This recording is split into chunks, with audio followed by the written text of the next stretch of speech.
लक्ष्मीनाथसमारम्भां नादयामुनमध्यमाम् अस्मदाचार्यपर्यन्तां वन्दे गुरुपरम्परां यदिराजाय विद्महे श्रीभाष्यकाराय धीमहि तन्नो रामानुजार्य प्रचोदयात्. ஆழ்வார்கள் திருவடிகளே சரணம். எம்பெருமானார் திருவடிகளே சரணம். ஜீயர் திருவடிகளே சரணம்.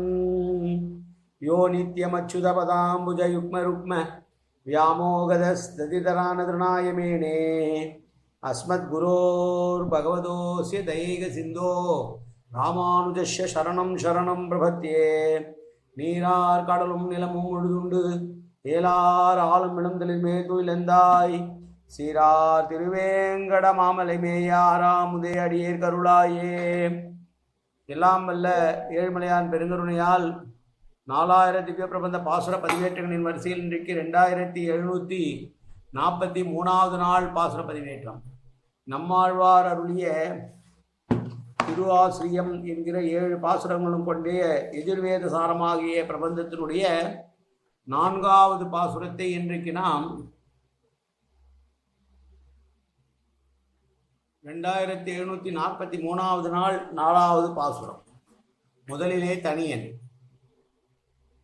அருளாளப் பெருமாள் எம்பெருமானார் அருளிய தனியன் இது. காசினியோர் தாம் வாழ கலியுகத்தே வந்துதித்து ஆசிரிய பாவதனால் அருமறை நூல் விதித்தானே தேசிகனை பராங்குசனை திகழ்வகுளத்தாரானே மாசடையா மனத்து வைத்து மறவாமல் வாழ்த்துதுமே என்று நம்மாழ்வாரை வாழ்த்திய தனியன் இது. பாடல் பாசுரம் 4வது பாசுரம். ஊழிதோறும் ஊழி ஓவாது வாழிய என்று யாம் தொழ இசையும் கொல் யாவகை உலகமும் யாவரும் இல்லா மேல்வரும் பெரும்பாழ் காலத்து இரும் பொருட்கு எல்லாம் அரும்பெறல் தனிவித்து ஒருதான் ஆகி தெய்வ நான்முகக் கொழுமனை ஈன்று முக்கன் ஈசனோடு தேவு பல முதலி மூவுலகம் விளைத்த உந்தி மாயக் கடவுள் மாமுதல் அடியே. யாவகை உலகம் என்றால் எல்லா வகையான யுகமும் எல்லா வகையான பிராணிகளும், இல்லா என்றால் இல்லாதிருந்த பொழுது, எப்போதென்றால் மிக பழமையான மகா பிரளய காலம். அந்த மகா பிரளய காலத்திலே எந்த ஒரு பொருளும் இல்லை, எந்த விதமான லோகமும் இல்லை, எந்த விதமான பொருள்களும் இல்லை, உயிர்களும் இல்லை என்று இருந்த காலத்திலே எண்ணிறந்த ஆத்ம வஸ்துக்களுக்கெல்லாம் பெறுதற்கரிய மூவகை காரணமாய் தானே கொண்டு மூவராக தானே இருந்து நான்முக கடவுளாகிய சிறந்த பிரம்மாவை தன்னுடைய நாபியிலிருந்து உண்டாக்கினான். பெறுதற்கரிய மூவரையும் காரணம் தானே ஆய்கொண்டு நான்முக கடவுளாகிற சிறந்த ஒரு முனையை படைத்து முக்கண்ணனான சிவன் முதலிய பல தேவர்களை உண்டாக்கி 3 லோகங்களையும் உண்டாக்கினான். திருநாபி உடையவனான ஆச்சாரிய பூதனான சர்வ உத்தமனான ஸ்ரீ நாராயணனுடைய மூலகாரணமான திருவடிகளையே சதா சர்வகாலமும் இடைவிடாமல் வாழ்ந்திடுக என்று நாம் சொல்லும்படி வணங்கும்படியாக பாய்க்கயம் வாய்க்குமோ என்று சொல்கிறார். தனிமா தெய்வம் என்று சென்ற பாசுரத்திலே சொன்னார்.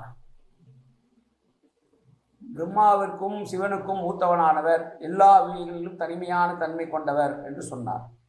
அப்படிப்பட்ட தனித்தெய்வமாக இருக்கக்கூடிய எம்பெருமானை எவனெல்லாம் யாரெல்லாம் பூஜிக்கிறார்களோ அந்த தொண்டர்களுடைய பாதத்தை தலைமையில் வைத்து கொண்டாடக்கூடியது நடக்குமோ என்று பாததூளியினுடைய பெருமையும் பாகவதனுடைய பெருமையும் போன பாசுரத்திலே சொன்னார். பாகவதர்களை புகழ்ந்து பேசிய பாசுரம் அது. பாகவதர்கள் எப்போதும் பல்லாண்டு பல்லாண்டு பல்லாயிரத்தாண்டு உன் சேவடி செவ்வி திருக்காப்பு என்று பெருமாளுடைய திருவடிகளுக்கே மங்களாசாசனம் செய்வதையே தொழிலாக கொண்டிருக்கிறார்கள்.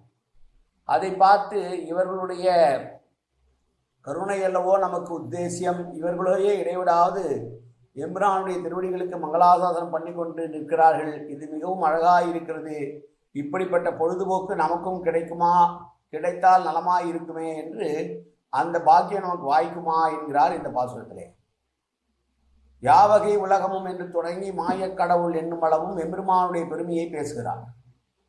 பன்மை பொருறு படர் பொருளாது வில் பாழு நெடுங்காலத்து நம்மை புனல் பண்ணி நான்முகனை பண்ணி தன்னுள்ளே தொன்மை மயக்கிய தோற்றிய சூழல்கள் சிந்தித்தே என்ற பாசுரம் இங்கே நாம் நினைத்து பார்க்க வேண்டும்.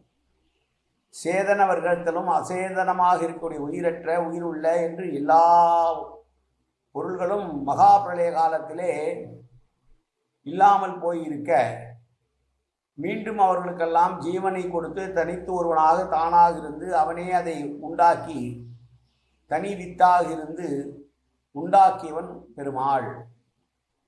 அவனே தானே ஆகிறான் என்று தெரிவிக்கப்படுகிறது. அதனால் உலகம் குடம் துணி முதலிய வஸ்துக்களை ஜனிக்க வேண்டுமானால் மேற்சொன்ன முக்காரணங்களும் அமைய வேண்டும். பானைக்கு மண் வேண்டும், மண்தான் உபாதான காரணம் என்றும் சக்கரம் தடி தண்ணீர் முதலியவையெல்லாம் சககாரிகள் என்றும் குயவன் காலம் அதிர்ஷ்டம் முதலியன நிமித்த காரணம் என்றும் சொல்லப்படும். காரிய வஸ்துக்களுக்கெல்லாம் இப்படிப்பட்ட காரணங்கள் இருந்தாக வேண்டுமாகில் பிரபஞ்சகமாகிற காரியத்திற்கு எது உபாதான காரணம் எது, சககாரி காரணம் எது, நிமித்த காரணம் எது என்று கேள்வி பிறக்கும். எம்பெருமானேதான் மூவகை காரணமாக இருக்கிறான் என்று கொள்கை. அவனே உபாதான காரணமாகவும் சககாரிய காரணமாகவும் நிமித்த காரணமாகவும் இருக்கிறான். மேல் வரும் என்பதற்கு கீழே கழிந்த என்று பொருள் கொள்ளுதல் சிறப்பு. இங்கே மேல் என்றது 12 அடி வருமென்றது போனது என்றபடி என்று சொல்லுவார்கள். அரும்பெறல் என்பது நிர்கேதுவை தத்தை காட்டும். இப்படிப்பட்ட விலட்சணமானது ஒரு காரண வஸ்துவானது சம்சாரிகளிடத்தில் உள்ள கிருபையினால் தானாகவே வந்து முகம் காட்டி காரியம் செய்தான் அன்றி ஒரு வகை முயற்சியால் பெற முடியாது.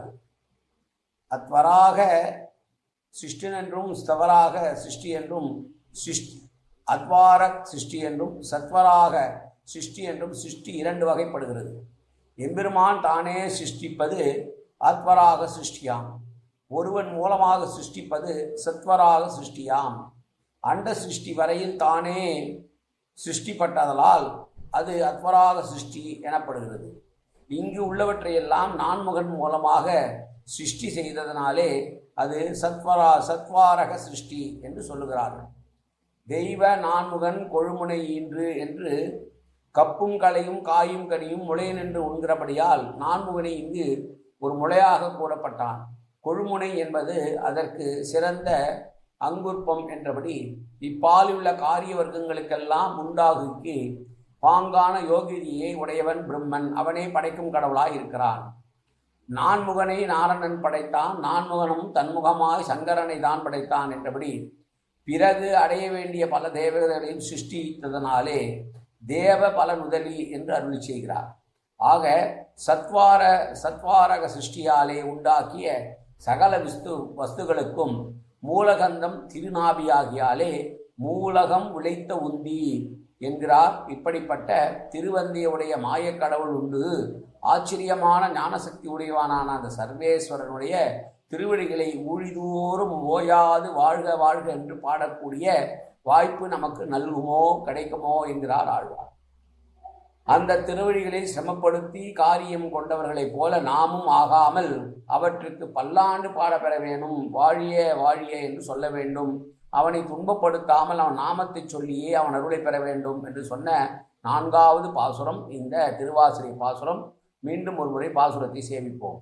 ஊழிதோறும் ஊழி ஓவாது வாழியே என்று யான் தொழ இசையும் கொல் யாவகை உலகமும் யாவரும் இல்லா மேல்வரும் பெரும்பாள் காலத்து இரும் பொருட்டு எல்லா மரும் பெறல் தனிவித்து ஒருதன் ஆகி தெய்வ நான்முகன் கொழுமுளை ஈன்று முக்கன் ஈசனோடு தேவுபல நுதலி மூவுலகம் விளைத்த உந்தி மாயக்கடவுள் மாமுதல் அடியே. தானே சிருஷ்டித்த உலகத்திற்கு அவனிடமிருந்து மற்ற திஷ்டைகளை உருவாக்க பிரம்மனை படைத்து அந்த பிரம்மா இருந்த மூலப்பொருளான நாபியிலே தாமரை போல் நாபி இருக்க நான்முகனும் மற்றவரும் அவனை துதித்தேத்த அந்த பாகவதர்கள் துதிப்பது போல நாமும் எப்போதும் அவனை துதிக்கிற காலம் வருமோ என்று ஏங்குகிறார் ஆழ்வார் இந்த பாசுரத்திலே.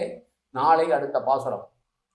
காயேன வாச்சா மனசேந்திரிர்வா உத்யாப்தனாவா பிரகதேது சுபாவாது கரோமி எத்தது சகலம் பரஸ்மை ஸ்ரீமன் நாராயணாயை சமர்ப்பயாமி.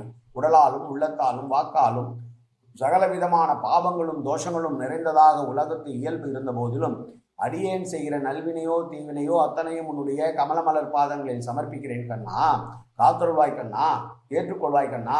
எப்போதும் உன் திருநாமம் கண்ணா கண்ணா கண்ணா என்று என் நாவில் வருவதற்கு அருள் புரிவாய் கண்ணா. சர்வத்திர கோவிந்தநாம சங்கீர்த்தனம். கோவிந்தா கோவிந்தா கோவிந்தா கோவிந்தா கோவிந்தா கோவிந்தா கோவிந்தா கோவிந்தா கோவிந்தா.